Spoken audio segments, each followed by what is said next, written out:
Every team, every topic, everywhere. This is Believe.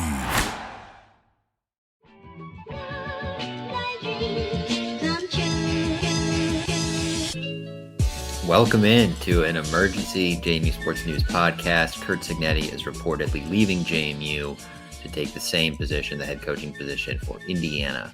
So he will lead their football program. Pete Thamel of ESPN was the first to report that they're finalizing a deal. I guess there's like a 1% chance, right? You never know. Could be some weird thing at the table. But typically with multiple reports like this, he'll be leaving for Indiana. So we figured we'd have a quick little lunch break from work podcast. Yeah, I was cutting up my cucumbers for lunch as this news broke. Literally, I was slicing and I get a text from Bennett. It's official. He's gone. I cried a little bit. It went into the blue cheese, made it a little salty. You know how it goes. But I think the last emergency podcast we had was when they hired Curt Cignetti. We don't have emergency podcasts often. I think that's fair to say. And this one felt like it was needed as the reports are coming in that Indiana is finalizing this deal. So we'll give a quick overall reaction to it, what it means for JMU. Indiana, kind of our reaction to that choice because Duke was rumored in there as well. And then we'll wrap it up with kind of candidates that may fit the bill to take over the head coaching position, if it's going to be an outside hire, if it's going to be an inside hire. But first, real quick, at the top, as always, we have to say, check out 3 Notch, their Valley Collab House, always great stuff. You can drink away the pain, drink responsibly, but you can drink away the pain of Curt Cignetti leaving. And if Curt Cignetti, if you're listening, head on over to the Valley Collab House for one last drink in Harrisonburg, Virginia. There's a reason Christopher William Jewelers has been voted Best of Virginia year after year. It's not just one thing that sets us apart. It's everything. It's the selection, extensive and unmatched, with every engagement ring, loose diamond, and fashion jewelry chosen for quality and brilliance. It's the service. From our diamond experts to our master goldsmith, our team shares a passion for what they do, and it shows. It's the atmosphere, both glamorous and laid back. See for yourself why people can't stop talking about Christopher William Jewelers in Harrisonburg and Weir's Cave. All right, where do you want to start? Quickly, the holiday season is off and rolling with NFL in full stride and the NBA and NHL hitting midseason form. BetOnline is your number one destination for all your sports wagering info. With up-to-the-minute sports wagering news, odds, trends, and predictions, BetOnline is the top spot for everything pro and amateur sports. And not just the Big Four, BetOnline has info available at your fingertips with both desktop and mobile access at any time for almost any sport that's played, from MMA to international soccer and more. Head to the betonline.ag today. And remember to use our promo code BELIEVE. That's promo code BLEAV for your 50% welcome bonus on your first deposit. BetOnline, where the game starts. Curt Cignetti to leave JMU yesterday, all of a sudden probably went to like minus 750 if we're talking betting terms. Yeah, there was some rumors that were heating up last night where it seemed like maybe it would even be announced last night that he was leaving for Indiana. So, where do you want to start with this bad boy? All right, so it's Indiana. The rumored is about a $5 million a year gig, right? That's what Allen was making, right? So I imagine if it might even be more than $5 million a year. We'll see when it kind of all gets finalized. I'm not going to good for Curt Cignetti. I want to get that off the top. This is a move I would honestly say he has to make, right? You're 62, 63. This may be one of your last chances to take this jump, and you're going to be making 4 times as much money as you would have made if you stayed at JMU.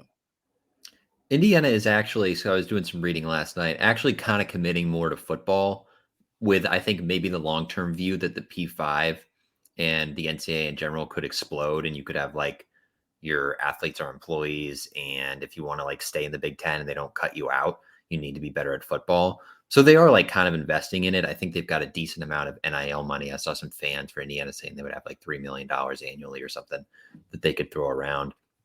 They have more resources than JMU, so I get that.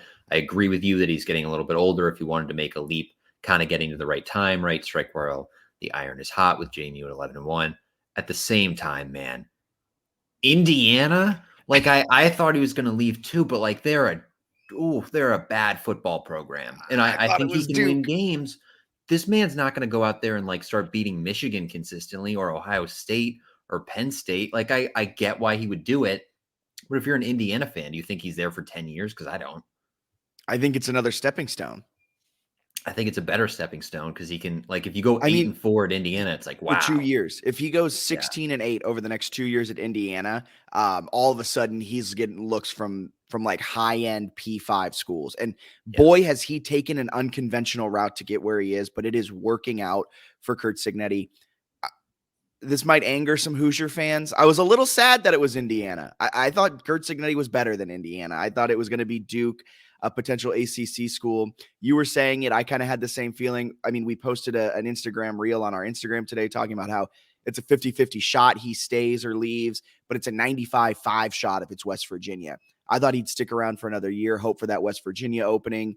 Neil Brown's always on the hot seat, but he didn't, and he went to Indiana. Good for him. Pittsburgh native going to Bloomington, Indiana. I don't think it's much different than Pittsburgh, so we can't really fault him for that. And you're living like a king. You're living like royalty with $5 million a year when you're in Bloomington, Indiana. And I do think the stepping stone point is important when people are like, what does he think he's going to do? Go to the college football playoff? No, I don't think that's part of his plan. I think his plan, right, is to make a couple of He's going to make $10 million over the next 2 years after he would have made $750,000 this year and next. And if you do well there, you can absolutely use it as leverage for another gig. That would be my guess, is that he thinks it's a better leverage spot. Also easier, right? So we talk about Duke. Elko had Duke playing pretty well. Yeah. So like to improve Duke, you'd have to be getting close to like 10 wins in a year. He doesn't need to do that right now with Indiana. If he gets 6 wins next year, they are going to be stoked. That seems like a doable thing given how the portal works. We'll see how much roster turnover there is for JMU, but like, I don't know. He's got a chance to go out there and win some games. Their non-conference schedule next year, Indiana, is terrible. Like they should win those games. And then if you win a couple conference games, you're flirting with a bowl after a 3-9 year this year. So he's in a decent spot there where I think he can probably win at a reasonable level quickly. I'm still disappointed as a JMU fan when you hear the comments. And I mean, I don't think he should say otherwise, but when he says the grass isn't always greener, you sort of assume that he's going to be super picky. I don't know if Indiana's super picky. Like it's just not a great football program. So I think that's what's frustrating for JMU fans is like JMU's got a better football team, better football program. It is annoying. It's a money thing. And again, I'm not pocket watching, none of that. Like good for you. Go make the money. But with all of the talk he had been saying, the grass isn't always greener. We play for championships. I want to play for a championship at JMU. He played for one championship at JMU. And he just had a weird time, and he's a fantastic coach. He was able to keep them like dedicated. He essentially won the Sun Belt East 2 years in a row. He was calling this year a championship because they beat Troy at Troy, all of that stuff. It's great. But if he wants to play for championships, if he wants to play in the college football playoff, JMU gives him a much, much better route to the college football playoff than Indiana does in the next 3 to 5 years. I think that's where truly he was thinking long-term, I want to get to like one of the bigger programs in the country. And he thinks Indiana's an easier place to make the leap, which I think makes sense. The other thing too, I've seen a lot of people say JMU has a clear path to the college football playoff next year. That's true. The path is clear. Doing that is a lot harder, right? Like let's say you return everyone. You return nearly everyone and the Sun Belt Offensive Player of the Year in the second year in the system. You went 11-1. Your only real loss is Jalen Green. You have it's a tough path, but you just went 11-1 this year. Your path at Indiana is also clear. It's win the Big Ten, but there are no such thing as divisions anymore, and you're not winning the Big Ten ever at Indiana. I agree. I just think it's being viewed too much by some fans as like, oh, they were going to do it. Like they would run it back. They have a better chance at doing it than Indiana does for the JMU has a better chance at getting a college football playoff spot next season than Indiana does have in the next 10 years. Possibly, or at least in the near future. I just think that he views it as like, if they go 9-3 next year and have a good team, but they have worse one possession score luck, that's JMU I'm talking about, then people are going to view Cignetti like they had a downgrade. And maybe if you're a Power 5, you're less interested in the 9-3 guy than you are the guy who had him 11-1 ranked. So I think for a stepping stone reason, it actually makes a lot of sense. I also think for like generational wealth, I know some people are like, oh, he was almost at like $1 million at JMU or whatever. Like $5 million is a lot. So if he's there for 4 years, gets 20 mil, can pass that down to his kids, his grandkids, I'm not going to fault him for that. Like I'm not against this move. I just think as a fan, it can definitely be frustrating to be like, well, one, I wish JMU was more competitive salary-wise in the Sun Belt.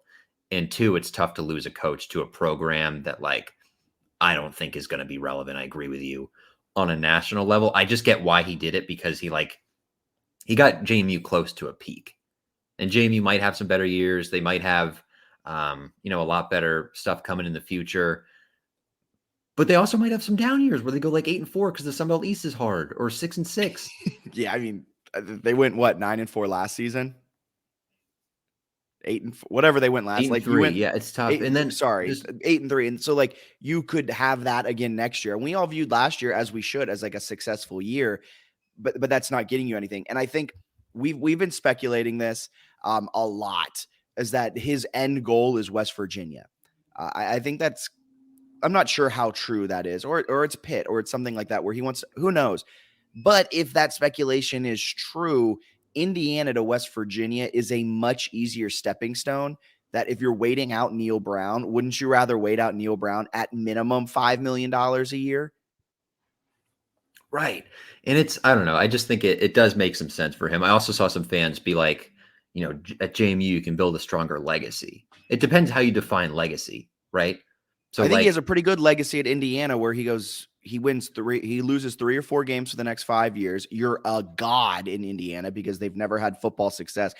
And you just made $20 million for your family. That is some family legacy right there. Much better than a bunch of people in Harrisonburg, Virginia loving you. That's what I was going to say. Like, why does he care about like JMU specific legacy if he could like provide generational wealth for his grandkids? Like, wouldn't that be more important to almost everyone? Like, if somebody offered you, I don't know, 5 to 10 times your salary to do the same job, most people would take it, even if they had like a really fun work situation. I would take it, right? I think you'd take, like, anyone would reasonably take that. Especially at his age. Like, we all talk about like his age being a thing that would have kept him here. It also is something that like could leave him here. Like, you only have to do this for another 5 to 10. He wants to coach until he's 75, but like, in theory, you stick around at Indiana for 5 years. You have a couple winning seasons in there. Maybe 3 of them are winning of the next 5. 20 mil in your pocket after taxes. Let's call it 10 mil. Boom, bam, wham. You're set for the rest of your life, and your kids are set. And it's a cruel business, a very cruel business, where if JMU ran with Curt Cignetti and went 6-6, 6-6, 6-6, people want the dude fired. They wanted him fired after the FCS loss against Sam Houston State. Get out of here. Like JMU fans turned on him like that in year 2. And also, you're getting a new AD. The AD business is weird at group of 5 FBS level. He could have fired him if he lost 5 games because he's not his guy. A lot of weird stuff going on, a lot of moving parts within the athletic department. I do not fault him for the move. I also get the fan frustration, right? So it kind of is what it is. And I think I'd be as frustrated if he went to Duke. Sorry to interrupt, but I don't think I'd be as frustrated if it was like a team that had a little bit more football success. It's all, yeah. I think that's what bothers me a little bit is just some of like pairing that with the quotes where it's like the grass isn't always greener. It's like, I don't know if you can go better than 8-4 at Indiana. Like, that's clearly a money play. Which, what's he supposed to say? Right? It's kind of a hard his quote spot. Yesterday, really, like his quote was like, "You got to pick up the phone, but it's not always about the money." And it's like, this is clearly about the money, right? I think so. I think it's about the money, and I guess the fact that he thinks I can go get a couple bowl wins, they'll love me, and then maybe leverage it into something else. So it does make some sense, but as a fan, yeah, it's like, damn. Yeah. So do you want to transition over quickly to head coaching candidates that may be filling in for him? Yeah, got a quick article up that I wrote last night and put that up today with some head coaching candidates of who they might have. So they can go internal. They could go internal. I'm a big fan of internal. I want internal. I will. Okay, so I'm going to list 3 internal names, and then I'll just have you explain. Can I guess who they are? Yeah, go ahead. Brian Haynes, Mike Shanahan, and Tino Sinceri. Those are the 3 internal names. Go ahead. Give me your thoughts on why they should stay internal. I think they should stay internal because, to me, this is a spot in JMU football history. Maybe I'm overreacting, but if Cignetti leaves, you may have a big thing in roster turnover. You change a lot. You might change your identity. All of these things. I think if you stay internal, you have a better shot at keeping a large portion of your recruiting class that's coming in, and you have a good chance of keeping a lot of the guys on the roster, namely Jalen Walker, Aiden Fisher, Mikel Kamara, Jordan McLeod, Reggie. I think Reggie's graduate, Elijah Surratt. Like these big time players we just came to love can easily leave and go to Indiana and follow Cignetti, or go to another school, a potential Power 5 school. But if you keep it internal, you try to keep that coaching staff together, because we were talking last podcast about how great this coaching staff is. I think I posed the question to you about, would you rather lose Cignetti and keep the coaching staff, or lose the coaching staff and keep Cignetti? And I believe we both kind of said, in a perfect world, would much rather keep the coaching staff if Cignetti left. And I think that you have a all right chance of doing that if you do an internal hire. Yes, I think the one thing that's really important, because fans get this confused a lot, where they're like, I hope they bring in a new guy, but keep the staff. That's not how anything works. Like, that's no, you cannot. This staff, if you don't internally hire, will most likely. And I will say, Mike Shanahan and Bryant Haynes, the fantastic defensive coordinator and the fantastic offensive coordinator, both of which I think would be great hires if you brought them up internally, have been with Cignetti since his Division II days at IUP. So, like, he brings guys with him. Robo, the offensive line coach, has been with him at he comes with them. Quickly here, we have Brad B, IU grad here, searched Curt Cignetti, and you guys popped up. What are some pros and cons? We'll quickly go over it. Pros: he's a fantastic program builder. He knows how to hire good coaches. He's more of a CEO type. He's going to really identify good talent, both coaching-wise and student-wise. It seems like a QB whisperer almost. Maybe that's Mike Shanahan too, and that kind of dual punch. All of that. Cons is that he's old. He's a little conservative. He likes to turtle, all of that stuff, in-game stuff. But, I mean, he's built program after program, and he has a track record of success. I think this is a home run hire for Indiana. Great hire. Yeah, I hope you like first down runs, but I think... Hey, not after the bye week, baby. That's true. But, okay, so coaching candidates, I think it's Shanahan. In my mind, I think it goes Shanahan, Haynes, and I don't think Sinceri will get a look. I think it would be the head coach. I'm not going to say it's malpractice. I think it would be stunning to go like into next year being like, we think we can make the college football playoff, and our new head coach has only ever been a quarterback's coach. I can't see that happening. Here's a take, and let's workshop it. I have 15 minutes before my lunch break's over, but Sinceri, promote Bryant Haynes, the defensive coordinator. And this probably won't ever happen, but you promote Bryant Haynes, you get Pat Kuntz to be defensive coordinator, and Shanahan goes with Cignetti, and Tino Sinceri becomes OC. I could see that. I think I would have Haynes as my one, and then Shanahan as my two. But I think you can kind of go either way with those two in terms of if you're going internal. Yeah, if you go with Shanahan, right, I think Sinceri going to OC is certainly a possibility. And then, so Tyler has a question here. Knowing how great Jeff Bourne is, do you think he could have seen this coming? What do you think the interim will be for the bowl game? Some rumors that maybe Cignetti will even coach the bowl game. I don't know. For the seeing it coming, he's got a list at all times. I'm very sure. Him, the consulting firm they use, this is not like an unexpected move. They're very prepared. I would think they would have a hire like within a week. Another emergency pod will be coming. It's going to be quick. It's going to be really quick just because you got early signing day on December 20th. You want to retain your players, right? Also, because the portal, I think, officially opens for undergrad guys. Yeah, next week, the 4th, right? So you've got to kind of move immediately because you'd like to retain your roster. And if you don't retain your roster, you need the new guy to start also going in the portal and grabbing some dudes. Yeah, I will say, Daniel said this on Twitter, but thank goodness this happened while Jeff Bourne is here. What a lasting impact you can have on this program.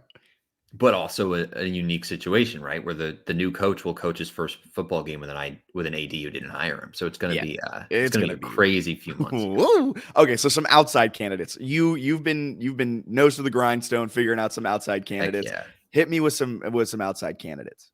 Here's my funniest one first, just for entertainment value, as some fans Mike are probably Houston stressed during this time. I saw some Mike Houston stuff. Brandon Staley. former JMU DC. Let's say the Chargers fire him on Monday and we hire him the same day. How about that? That's also a perfect. I like that one because it allowed me to make a stay tuned for Monday joke in the article. But okay, that one's not going to happen. A few names that I think would be big time outside. Bob Chesney at Holy Cross is a stud. Was toward the end, I think, with Syracuse. So coaching an FCS team right now. He's led them to a 28-4 record in league games. He's also won a bunch of games at the D2 and D3 level, so kind of similar to Cignetti, but then also similar to Mike Houston, right, where that path of success at multiple levels. I think he'd be a great hire. I don't know if he makes the most sense, given that like he's going to be coaching a Power 5 soon. So you might have Bob Chesney for 2024. You guys win 10 games, and then he does the same thing again. Another one who I think deserves a ton of love, Joe Harasimiak, Rutgers defensive coordinator, former Maine head coach who overlapped with JMU during the CAFCS days, led them to a 10-win season, Maine that is, in 2018 as the head coach. Then he left because Maine has essentially no resources for football, became a Minnesota assistant. He's now the DC at Rutgers and has done a really nice job with them. They play some good defense. Both those guys, pretty young. I think Harasimiak's like 37 and Chesney might be early to mid 40s. So you've got young guys who I think have great potential to be Power 5 head coaches one day, could recruit well. They've proven they can win as head coaches. So I think there's some value there. Whereas Shanahan and Haynes and Sinceri obviously have not had a bunch of winning head coaching records. So those are a couple. And then a few I threw out that were just sort of interesting names. Willie Simmons at Florida A&M. He's 64-24 as head coach at Prairie View A&M and Florida A&M. Done a lot of good stuff with them. Jerry Mack is a Tennessee running back coach who is a big-time recruiter. He was the head coach at North Carolina Central from 2014 to 2017 and went 31-15. So works for a P5 program, good recruiter, has head coaching experience. Interesting. Drew Maringer gets mentioned every time JMU has an opening because he was the co-offensive coordinator in 2014. Young guy who now is the Oregon tight ends coach.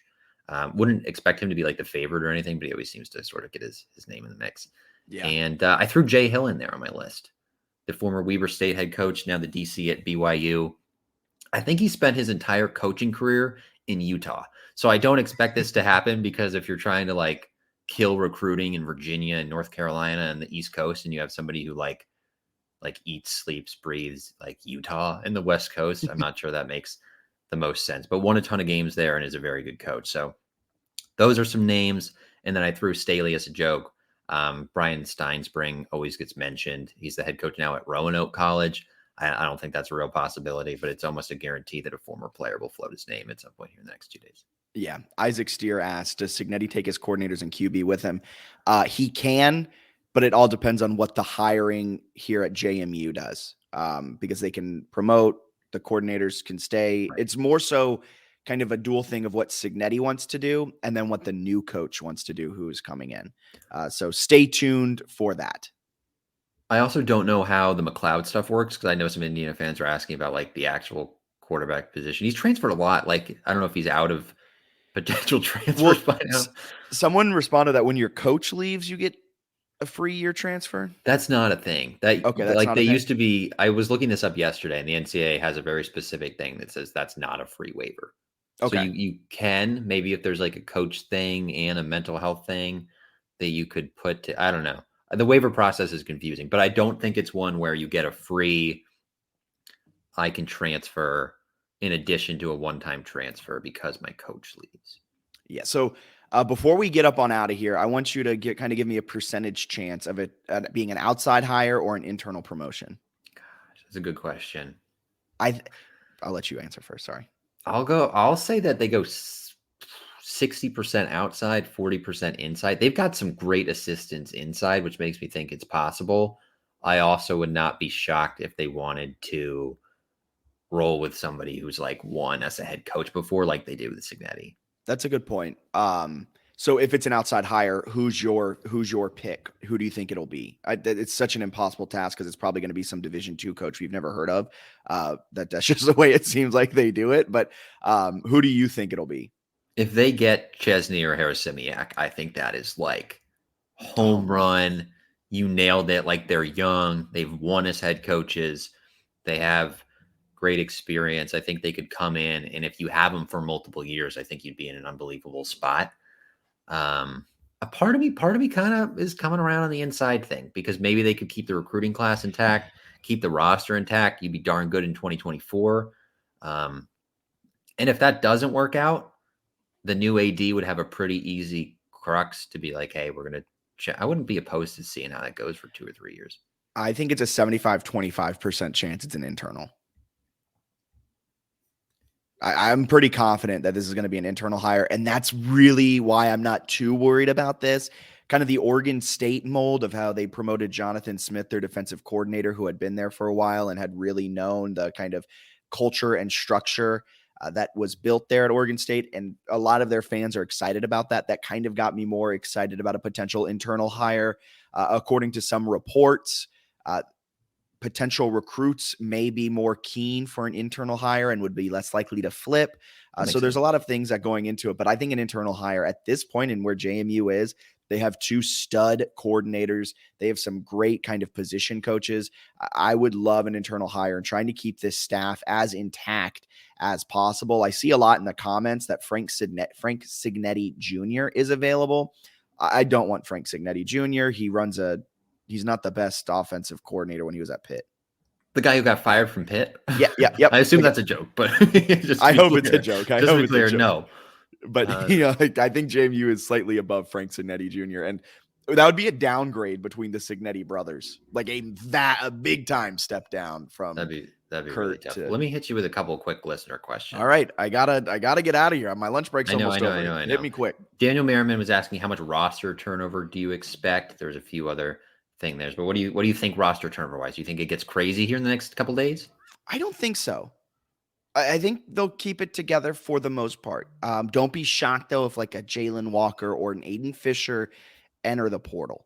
I don't think we'll see too much recruiting change as of right now in terms of what the recruiting classes are coming.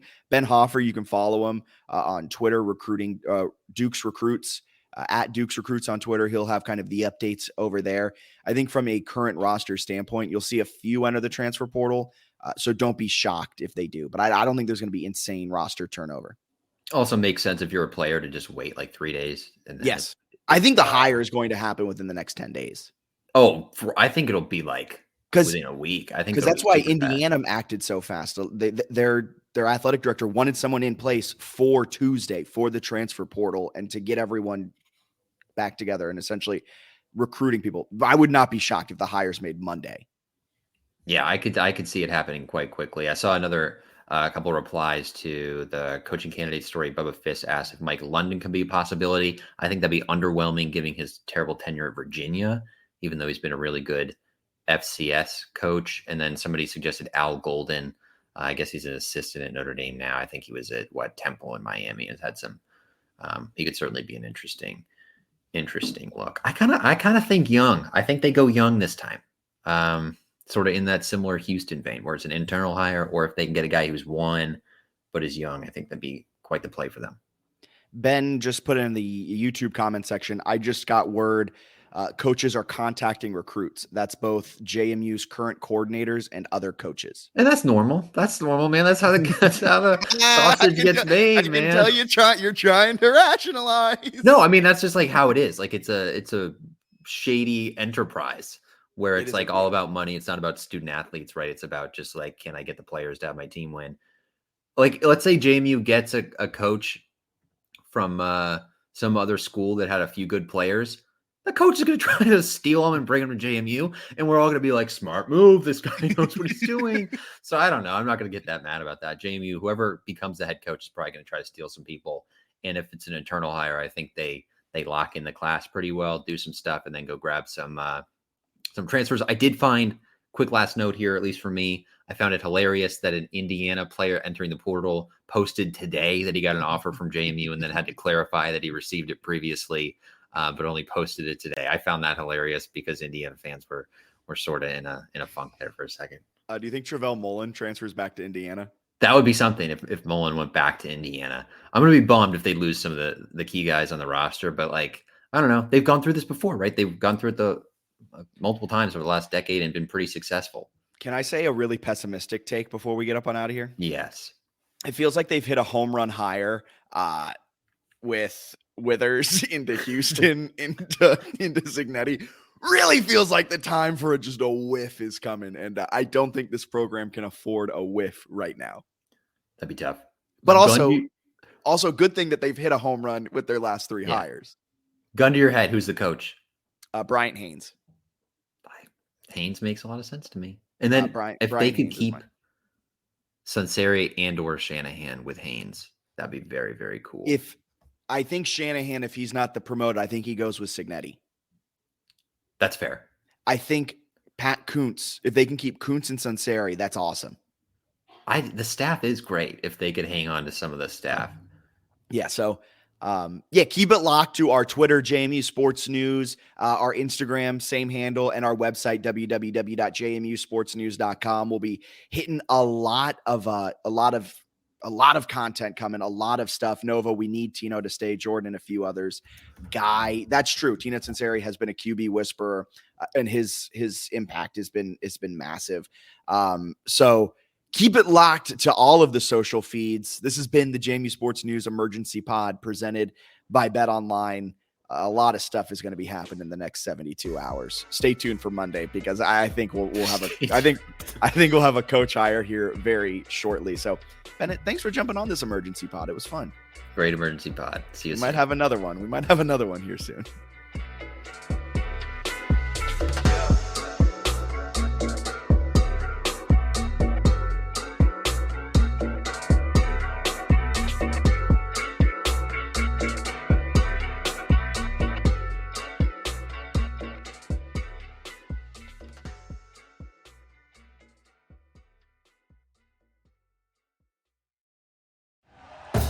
Thank you for listening to Believe.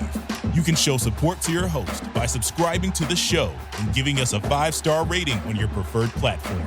Check us out at Believe.com and search for BLEAV on YouTube.